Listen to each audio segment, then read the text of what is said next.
kenapa ya tiba-tiba Pramono kan, padahal mungkin dari segi popularitas mungkin Rano Karno justru lebih terkenal dibanding Ya, Pramono untuk ya. orang Betawi lah itu lebih terkenal. Ini apa niat nggak sih sebenarnya PDIP untuk menang pilkada Gubernur DKI gitu? Ya, itu- Bahkan PKS yang sangat loyal dan fanatik terhadap Mas Anies bisa dengan mudah meninggalkan beliau gitu kan?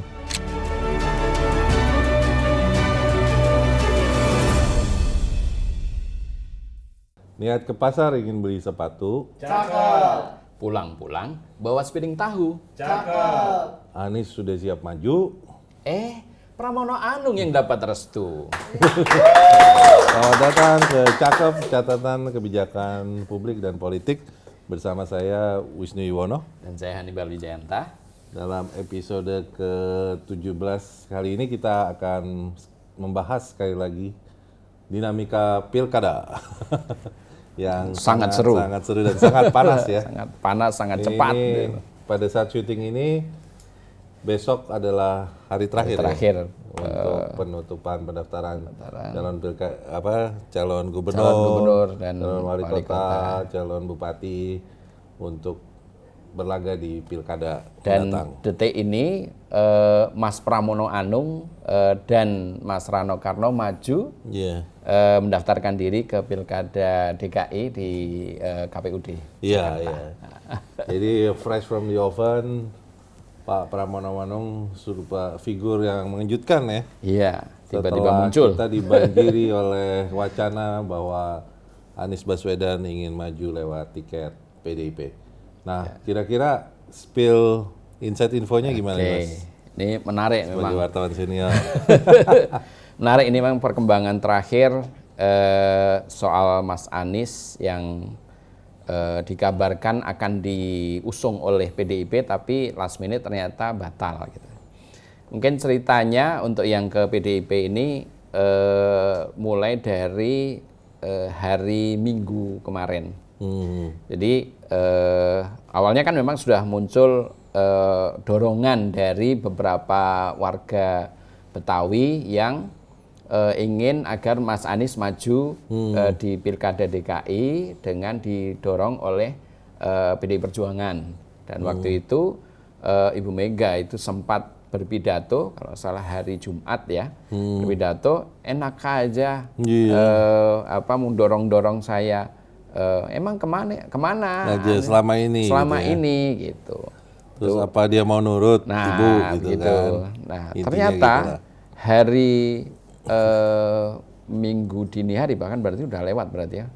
Itu jam 1 dini hari, jam 1 lebih itu ada utusan Ibu Mega yang menemui Mas Anies. Dapatkan kabar begitu dan konon meyakinkan Mas Anies bahwa Ibu Mega siap menerima Mas Anies untuk nanti akan diumumkan pada hari Senin kemarin. Gitu kan. Makanya langsung muncul berita tuh dari pagi kan? Iya, muncul berita. Dari pagi pada saat Mas Anies pakai meja baju merah. Bahkan ketika masih pamit sama ibunya itu kan. Gitu jadi rupanya saya juga baru dapatkan informasi ini belum ya, baru tadi pagi nih cerita ini. Dini hari itu ada utusan Ibu Mega datang, terus paginya sudah minta doa restu sama ibu, sudah pakai baju tenun merah, dan kemudian sekitar pukul 9 sudah ada di kantor DPP PDIP di Jalan Diponegoro. Nah, memang kedatangan Mas Anies itu tidak diketahui wartawan. Jadi wartawan itu datang tuh langsung dikumpulkanlah di ruangan, sementara Mas Anies naik sendiri katanya ke lantai 4 dan bertemu dengan Rano Karno. Ya, digadang-gadang sebagai calon wakil gubernurnya. Nah, di situ sempat ya berfoto yang juga kemudian beredar itu.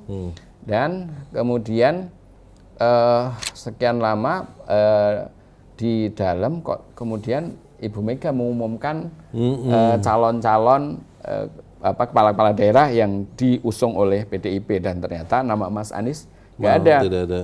Nah, saya kemudian tanya ini ada apa gitu kan. Nah, rupanya waktu itu sudah akan dipertemukan dengan Ibu Mega, tapi kemudian tidak jadi. Tidak jadi. Jadi sebenarnya Mas Anies belum sampai bertemu empat mata dengan Ibu Mega, konon seperti itu. Nah ini apakah ada sangkut paut dengan istana? Iya, itulah yang menarik. Karena kalau menurut sumber yang bercerita ke saya bahwa dalam rencana pertemuan itu konon ini kan dari orang-orang PDIP yang termasuk yang waktu itu saya ceritakan ada narasumber dari PDIP yang datang ke kantor, kita wawancarai dan mengatakan bahwa sebagian besar pengurus PDIP mendukung Mas Anies gitu kan. Tapi rupanya itu memang istilahnya mewakili faksi yang lebih dekat ke Mas Anies dari faksi PDIP, Islam lah istilahnya gitu di PDIP. Nah, sementara ternyata cukup banyak juga yang kurang sreg dengan Mas Anies. Apalagi Mas Anies konon kan ya pengen tetap sebagai calon yang tidak ya independen lah, dia tidak berkaitan dengan partai kan, toh sudah ada Mas Rano yang sebagai kader PDIP gitu kan. Nah terus itu yang kemudian konon membuat ya pertemuan yang tadi tidak jadi karena ada dinamika di dalam partai PDIP sendiri. Nah, kemudian juga soal calon yang akan diusung sebagai wakilnya Mas Anies. Kalau ini saya tanya langsung ke beliau gitu kan, kenapa Mas kok nggak jadi? Faktornya bukan ke saya, tapi di calon wakilnya. Nah, terus saya kemudian tanya ke yang lain kan, ke orang PDIP, rupanya ada tekanan lah kalau yang kita dapatkan informasi termasuk dari sumber di dalam sana itu ya ada faktor Mas Ranonya agak ragu karena ada persoalan lah yang nyangkut gitu. Ya. Persoalan mungkin pada waktu dia jadi gubernur di Banten. Nah, terus juga ada persoalan yang konon dimunculkan adalah untuk kelanjutan PDIP di parlemen kan akan diterapkan Undang-Undang MD3 yang mengatur susunan dan kedudukan ketua-ketua perangkat DPR MPR itu kan. Nah, konon kalau akhirnya mengambil opsi Mas Anies itu kemungkinan PDIP ya mohon maaf tidak masuk ke dalam pimpinan DPR, konon seperti itu. Jadi opsi revisi Undang-Undang MD3 dibuka lagi juga gitu dibuka kan. Lagi, gitu. Nah, akhirnya kemudian kan sampai kemarin ketika diumumkan kan masih ada info bahwa ini ditunda dulu, hari Selasa akan diumumkan. Terus kemudian juga muncul rumor bahwa nanti yang akan mendukung jadinya PKB, itu kan juga muncul. Tapi kemudian kemarin itu sore hari itu muncul statement Oli Dondo Kambe, salah satu ketua PDIP yang mengatakan bahwa calonnya adalah Mas Pramono Anung. Gitu. Nah, sebenarnya kita juga sudah mendapatkan informasi bahwa kenapa Mas Pram gitu. Konon juga ada tarik ulur lah antara istana dengan Ibu Mega dan juga Ibu Mega dengan Mas Prabowo karena itu terus saling berhubungan lah gitu. Dan akhirnya kemudian ya ketika PDIP mengajukan Mas Pram itu kan katanya Pak Jokowi tertawa terbahak-bahak ketika kemudian mengetahui yang menjadi calon gubernur DKI dari PDIP adalah Mas Pramono. Oh gitu. Jadi ya ada dugaan intervensi ya. Secara langsung tidak langsung lah. Langsung atau tidak langsung, yang jelas kan Mas Pram itu bisa maju kan juga harus dengan persetujuan Presiden kan. Dan Mas Pram memang sampai sekarang masih istilahnya Mas Hasto kemarin kan sekjen senior. Iya. Nah itu dia maksudnya kan sepertinya ada beberapa dinamika di internal PDIP yang tidak tidak istilahnya unified ya Iya. dalam hal memandang Anies sebagai kandidat mereka gitu kan. Karena itu tadi Ibu Mega sendiri kan dalam beberapa statementnya itu tadi yang tadi Mas Hannibal bilang agak-agak ya maju mundur lah dan ragu ya Ya. dengan figur Anies gitu Ya, kan, dan- disindir Betul. apakah mau nurut atau enggak. Dan kalau juga kemarin tuh yang pada saat melantik beberapa kan bukan melantik ya Mengumumkan. ya, salah satunya Airin ya, Gubernur Banten kan dia juga menyindir tuh kalau mau didukung PDIP ya harus total dong. Iya, bahkan itu Jadi di depan umum anggota langsung ditunjuk, gitu ya. "Hei Airin." Itu juga ya, menarik ya. Nah itu kan juga implicitly menyindir Mas Anies yang tadi kan Mas bilang katanya Mas Aniesnya menolak ya berdasarkan info insight-nya ya, Iya, menolak menjadi anggota. Nah itu saya rasa itu sindiran juga dari Ibu Mega tuh untuk itu, ditambah ya ada dinamika dari istana ya Iya. terkait ancaman segala macam sehingga akhirnya mengerucut pada figur Pramono. Tapi ya terus terang saya juga kaget ya figur Pramono, kenapa ya tiba-tiba Pramono kan, padahal mungkin dari segi popularitas mungkin Rano Karno justru lebih terkenal dibanding Iya, Pramono untuk ya. orang Betawi lah itu lebih terkenal. Ini apa niat nggak sih sebenarnya PDIP untuk menang pilkada Gubernur DKI gitu? Kalau saya sih melihat dari berbagai pihak ya, dari tanggapan dari orang-orang yang pengamat-pengamat maupun dari partai-partai pun melihat kalau Pramono ya udah itu namanya sama saja mempersilahkan RK yang maju itu. Karena Mas Pram itu mungkin oke di PDIP sebagai bekas sekjen yang cukup lama, tapi kan juga lebih banyak kemudian jadi orang istana, jadi menteri sekretaris kabinet. Iya, iya. Jadi juga sudah tidak dikenal juga oleh warga DKI. Warga DKI gitu. ya. Iya, kalau sebagai seorang elit, inside elit, dia emang pengalamannya panjang sekali ya. Wasekjen cukup lama, anggota DPR cukup lama, pernah menjadi sekjen Pernah jadi PDIP, sekjen PDIP. pernah menjadi wakil ketua DPR kan kalau nggak salah. PDIP, fraksi PDIP. PDIP, terus terakhir ya itu menjadi menteri sekretaris kabinet. Dan tadi di press conference-nya sendiri Pas Pramono bilang emang saya waktu jadi sekretaris kabinet sengaja menghindar media gitu kan, karena ya nature dari kerjaannya mungkin ya yang membuat dia nggak mau terlalu terekspos media. Tapi ya akhirnya ya publik nggak mengenal kan sosok Pak Pramono Anung baru sekarang gitu ya. Jadi kalau memang PDIP serius mencalonkan Pramono Anung, PR-nya banyak nih, terutama untuk meningkatkan boosting elektabilitas ini bukan perkara yang gampang. Nggak barang ya, karena kan dari bulan Agustus sampai November waktunya sangat cepat ya Mas ya. Jadi justru saya pikir mungkin harusnya kebalik tuh, Rano Karno Pramono ya. Rano yang tapi jadi ternyata calon. malah kebalik. Tapi ya yang menarik ya bahwa itu yang terjadi ya.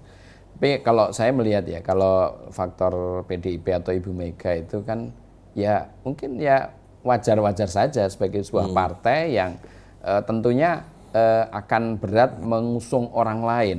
Saya orang lain kan, Mas Anies kan bukan anggota, bukan kader, bahkan pernah jadi musuh itu. Wong yang dulu bekas kadernya sendiri juga akhirnya kan balelo kan. Iya, nah, itu yang bikin mungkin trauma gitu ya bagi Ibu ya. Ibu Mega. Jadi kalau kita secara ya akademis kan udah mengenal teori elit Moska itu kan yang kalau seandainya sebuah elit politik itu tidak mampu menampilkan calon terbaiknya, memang mau nggak mau dia akan mencari yang dari luar. Tapi itu berarti dia udah siap untuk digusur oleh orang yang muncul itu yang dia dukung itu. Jadi ya sangat wajar gitu. Justru yang kita juga jadi agak melihat lucu ya PDIP kok bisa membawa Anies sebagai gitu ya. Ini kan juga menarik gitu. Menarik ya. Ya walaupun memang beliau dari segi elektabilitasnya masih sangat tinggi ya, tapi keinginan beliau untuk menjadi sebagai figur independen nampaknya itu menyulitkan manuver beliau ya untuk menjadi salah satu kandidat partai politik gitu. Ya, itu- Bahkan PKS yang sangat loyal dan fanatik terhadap Mas Anies bisa dengan mudah meninggalkan beliau gitu kan.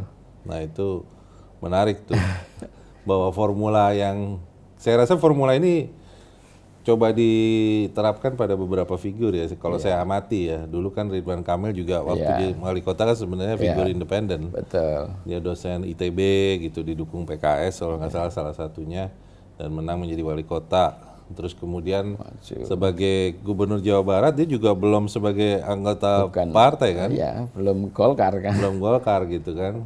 Golkar baru menjelang Pilpres tuh, saya ingat tuh. Bahkan sebelumnya kan lebih dekat dengan Nasdem kan. Nasdem, iya makanya.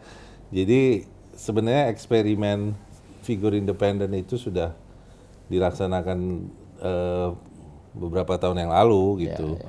Dan yang menonjol memang figur Anies Baswedan dan Ridwan Kamil. Kalau Ahok pun pernah mencoba menjadi figur independen kan.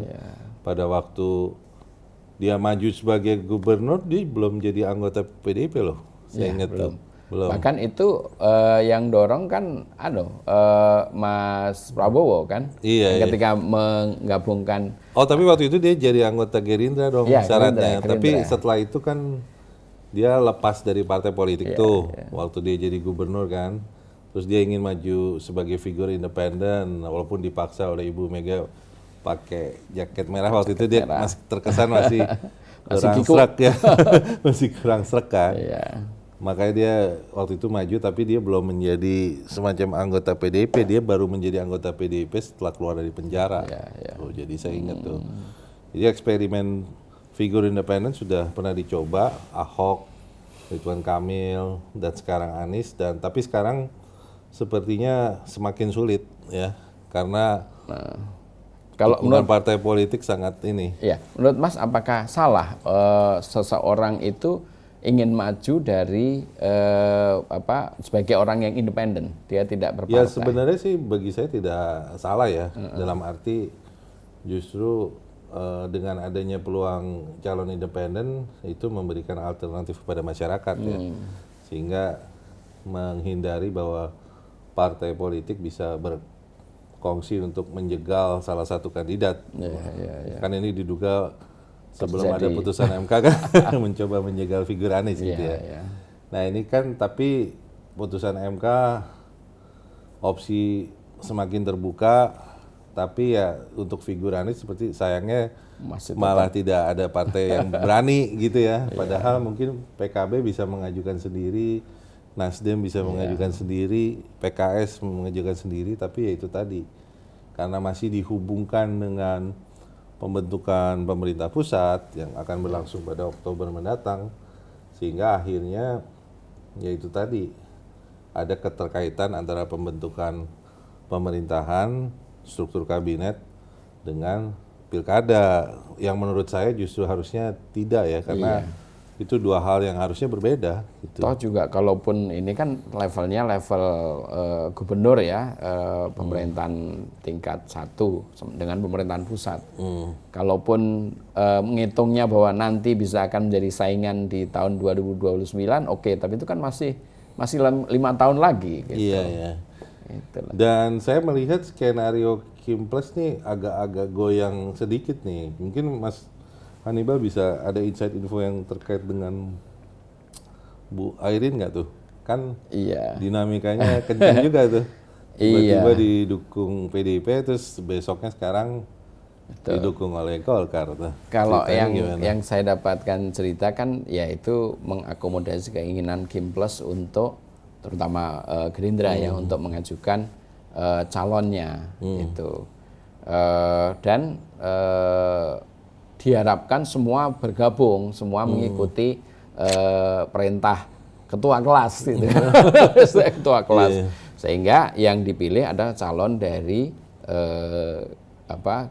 Gerindra, terutama Gerindra sampai 3 kan itu. Nah, tapi kemudian secara faktual di Banten ini kan kekuatan politik dari keluarga Hasan Sokip, ya, Bu Airin ini kan masuk dalam ya kelompok itu ya, sebagai mantu, dia istilahnya di kalangan di klan keluarga Hasan Shokip itu sangat kuat gitu. Sehingga di Golkar kan juga beberapa ada ya dulu ada Bu Atut, kemudian adiknya, adik sepupunya, kemudian itu dia. ponakannya segala macam kan menguasai wilayah Banten dan itu yang di Mereka masih kuat. ya, masih kuat. Jadi di beberapa kabupaten atau juga wali kota di Banten itu ya dari mereka gitu. Nah, itulah yang sebenarnya membuat juga Golkar menjadi agak kikuk juga ketika awalnya sebelum ada putusan MK itu ya harus satu suara. Nah, yang menarik ketika kemudian Golkar masih belum berani bergerak untuk kembali mendorong Airin, ternyata PDIP sudah langsung cepet ambil duluan gitu kan.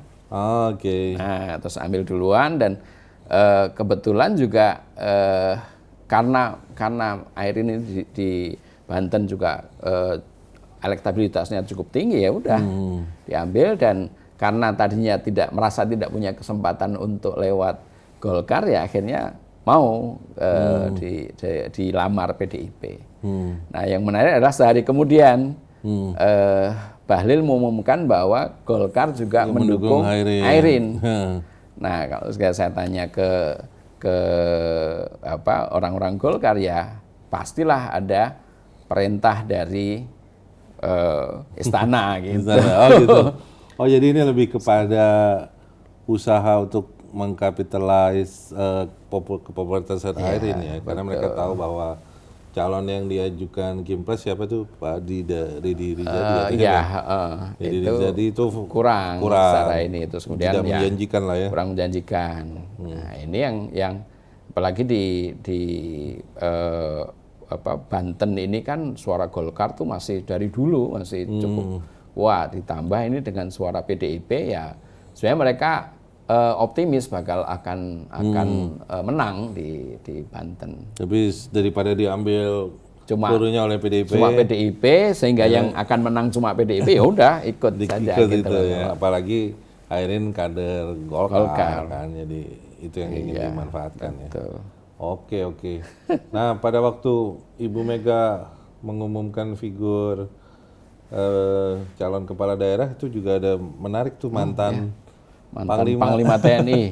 Itu Andika Perkasa, bagaimana ceritanya itu? Kalau saya melihat itu ya strategi dari masuk mengejutkan itu. Ya, strategi PDIP untuk bisa menang di Jawa Tengah karena calon yang didukung oleh Kimples awalnya kan Ahmad Lutfi. Setelah sebelumnya saingan dari Ahmad Lutfi kan Sudaryono dari Gerindra. Nah, ini kan sudah ditempatkan menjadi wakil menteri pertanian sehingga relatif persaingan di tengah Kim saja sudah berkurang kan. Sehingga tidak ada calon yang lain yang bisa bersaing. Nah, kemudian melihat potensi besar bakal menangnya Ahmad Lutfi karena dia bekas Kapolda Jawa Tengah, PDIP memasang seorang bintang 4 ya. Ya itu menarik ya, dalam arti Pak Andika tuh memang secara nasional figurnya dikenal ya, cuman belum sepertinya kalau Jawa Tengah masih belum terlalu sekuat Ahmad Lutfi ya. Iya betul. Dia belum pernah bertugas di Jawa Tengah seingat saya ya. Jawa Tengah ya. Bintang 1 kan di Puspen, terus kemudian dan Pas Pampres, terus kemudian naik jadi Kasat, terus Panglima TNI. Iya. Seingat saya belum pernah jadi Pangdam Jawa Tengah ataupun Danrem. Iya, makanya. Jadi ya walaupun secara nasional figurnya dikenal, tapi mungkin untuk Jawa Tengah ya perlu pembuktian terlebih dahulu ya. Walaupun memang sebenarnya kalau PDIP di Jawa Tengah kan cukup kuat ya. Iya. Sebelum pemilu 2024 Pilpres kemarin kan ya istilahnya Mas Andi Wijayanto kan diacak-acak habis kan itu yang oleh ya pendukungnya Pak Jokowi kan. Pak Jokowi sudah oke lah nggak jadi, tapi sebenarnya First Lady masih menginginkan agar putra bungsunya itu menemani masnya di Jakarta istilahnya gitu. Tapi ya sepertinya makin sulit ya. Ya, tapi ingat ini ada perkembangan baru di Solo itu calon wali kota Solo yang kebetulan adalah Mangkunegoro ke-10. Iya. Ini mundurkan diri dari kontestasi. Oh gitu. Nah, kita khawatir nih kalau ternyata kemudian yang diajukan adalah Kaisang. Iya. Karena kalau untuk batas usia di wali kota kan bisa. Iya, bisa 25 tahun kan. Ya. Ya menarik tuh kalau memang benar tuh ya mengundurkan diri, padahal kan Mas Mangkunegara itu didukung Mas Bri. Didukung itu kan. Ya. Pak Jokowi pada waktu awalnya ya. Tapi ternyata kalau mengundurkan diri, wah bisa jadi nih lah. Detik-detik akhir tiba-tiba ada figur Mas Kaisang maju dari Solo dan pasti Solo popularitasnya nggak diragukan lagi lah. Walaupun kemarin demo di Solo juga cukup mengerikan juga, cukup keras juga. Jadi kita juga masih belum tahu lah ini ya. Apakah cukup berani untuk maju? Temperatur nih ya, betul. untuk kandidat-kandidat baru ini. Nah kemudian ya ini kayaknya banyak rekonfigurasi ya terkait dengan pasca putusan MK itu ya, baru terasa sekarang kan gitu. Tapi sepertinya kalau dari insight infonya Mas Hannibal ya Kim Plus sepertinya cukup fleksibel ya melakukan penyesuaian ya. Seperti tadi yang di Banten ternyata motivasinya adalah mengkapitalize popularitas Bu Airin gitu kan. Cuman yang Marcel Widianto gimana nih? Tangsel itu cukup ramai juga kemarin itu kan. Pak Riza Patrianya malah mundur nih. Ada apa nih? Dua-duanya mundur kan akhirnya nggak diajukan. Nah, kalau ya saya dengar dari kalangan Gerindra sendiri, jadi Mas Riza ini agak dipersoalkan gitu karena ada kasus ya. Ada kasus. Ada kasus lah ya. Ya gitulah akhirnya dipaksa mundur gitu. Dipaksa. Ya mungkin dia harus menyadari juga kan dengan kondisi itu. Dan sementara kalau Marcel kan tanggapan negatif dari masyarakat kan sangat banyak sekali di Tangsel dan sekitarnya, terutama ya yang termasuk yang dibully akhirnya PKS karena mendukung pasangan itu. Iya. Jawa Barat gimana itu? Nah, itu PKS kan kuat juga tuh bisa mengajukan Pak Ahmad Saiku, saya dengar itu. Katanya Pak Ahmad Saiku dengan Mas Ilham Habibie yang akan diajukan. Ilham Habibie itu top figur nasional juga. Ya, betul. Itu gimana, serius nggak sih? Kalau baru coba-coba memang saja. Saya belum dapatkan cerita lengkapnya dari kawan-kawan dari PKS, tapi ya itu sudah mulai muncul di tengah masyarakat lewat WA, lewat spanduk-spanduk juga udah mulai ada gitu. Yang tadinya kalau kita juga mempertanyakan kalau yang Mas Ilham itu kan didorong oleh Nasdem kan. Kalau setahu saya kan dari sisi elektabilitas ya warga Jawa Barat sangat tidak mengenal Mas Ilham kan. Iya. Mungkin orang Bandung dan mungkin di skup sekitar ITB aja yang kenal gitu kan. Tapi yang lain-lain saya rasa agak susah gitu. Iya. Nah, kalaupun misalnya Pak Saiku ya memang mungkin mengandalkan popularitas PKS, dari jaringan PKS. Tapi dorongan dari Mas Ilham ini kita yang agak masih itu ya. Gitu. Soalnya kan Deddy Mulyadi sepertinya belum ada kandidat yang dapat menyaingi ya sekarang ya. Betul. Dan dia didukung oleh Kim Plus kan. Oleh Kim Plus dan masih solid untuk Jawa Barat kan. Kalau yang di misalnya PKS dengan Pak Saiku ini ya mungkin dia perlu orang yang juga bisa jadi food getter sebenarnya. Bukan hanya sekedar figur orang pinter gitu, tapi ya harus ada yang bisa menggait suara gitu. Kalau Jawa Timur gimana nih? Karena kan dengan adanya putusan MK, sepertinya Iya. PDIP bisa PDIP katanya sendiri ada ya. calon yang akan diajukan adalah antara Bu Risma dengan nanti berpasangan dengan Menteri Pan RB, Oh gitu. Mas Anas. Oh ya Mas Anas. Nah, Ya itu dua itu yang rumornya di Ah, rame, tapi ternyata kemarin kan belum diumumkan oleh Hmm. Mbak Mega soal calon Jawa Timur. Jadi Jakarta, Jawa Barat sama Jawa Timur belum gitu. Iya, iya. Nah, kalau itu terjadi itu akan sangat seru sekali. Iya, Kita ingat waktu itu ketika Mbak Hovifah udah menjadi gubernur Jawa Timur, sementara Bu Risma jadi wali kota, itu kan sering terjadi nih waktu zaman Covid itu. Ketidakcocokan ya. Tidak cocok, istilahnya semuanya pemain drama. Iya. Gitu. Nah, ya maksudnya ini hal yang seru ya putusan MK ini Iya. membuat pilkada menjadi lebih kompetitif Iya. dan saya rasa harusnya PDIP berani mengajukan calon sendiri juga. Kemarin Apalagi Jatim kan basis masa mereka juga ya di sana. Kemarin Mas Hasto itu kan ketika mengumumkan susunan calon kandidat itu kan juga mengungkapkan bahwa di daerah PDIP berkoalisi dengan partai-partai anggota Kim Plus gitu kan. Ya Golkar, ada juga dengan Gerindra, ada juga dengan PKB atau yang lain-lain, Demokrat, PKS juga gitu. Jadi menarik ini perkembangan yang terjadi pasca putusan MK yang kemudian diakomodasi oleh KPU ini luar biasa.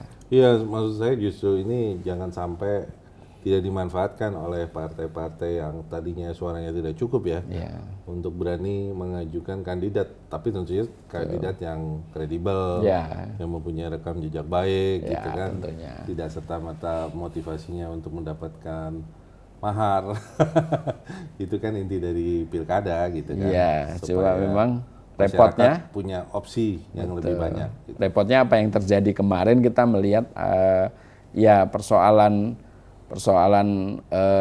trade kursi ini ya memang terjadi di mana-mana, tidak hanya misalnya di Jakarta tapi juga di wilayah-wilayah juga itu yang terjadi. Iya, iya. Jadi salah satu yang mungkin jadi catatan kita dalam dunia politik kita saat ini, betapa faktor mahar politik itu jadi sesuatu sekali gitu. Iya, iya. Ya makanya kita lihat saja nih, mungkin ini berkah buat Pak Jokowi juga nih dengan panas-panasnya pilkada. Jadi sorotannya sekarang fokus ke KPU daerah masing-masing, terutama yang bagian besar ya. Jadi masyarakat tidak terlalu memperhatikan lagi soal istana dan berbagai macam drama politiknya gitu ya Mas Hannibal. Ya? Kalau saya dapatkan informasi ya sebenarnya istilahnya Pak Jokowi ini sudah menyadari bahwa pulungnya sudah hampir habis. Oh, gitu istilahnya. ya. Kalau Oni Jawa gitu loh. Jawa, ya. Wahyu keratonnya udah mau selesai gitu. Jadi tampaknya beliau sedang mempersiapkan bagaimana yang terbaik untuk dirinya, untuk semuanya gitu. Iya, tapi apapun itu kan sebenarnya sudah banyak kemenangan diraih Pak Jokowi ya. Iya, betul. Terutama dengan putranya menjadi wakil presiden, kemudian mantunya Bobi sekarang menjadi calon kuat di Sumatera Utara. Betul. Nah kita nggak tahu nasib Kaisang bagaimana, apakah nanti tadi Mas Hannibal menyinggung soal apakah nanti dimajukan wali kota Solo gitu kan, pasti dia akan lihat visibility-nya juga. Tapi sudah cukup banyak sebenarnya kemenangan yang diraih Pak Jokowi gitu, dan ya kita lihat bagaimana Bu Mega, elit politik Pak Prabowo tentu sebagai presiden terpilih juga berkepentingan ya. Betul. Dengan hasil pilkada ini supaya kedepannya interest mereka bisa terpenuhi dan terwadahi pada kandidat-kandidat ini. Dan mungkin ya Pak Prabowo lah yang kalau kata Tempo nih yang akan menanggung semua apa yang terjadi selama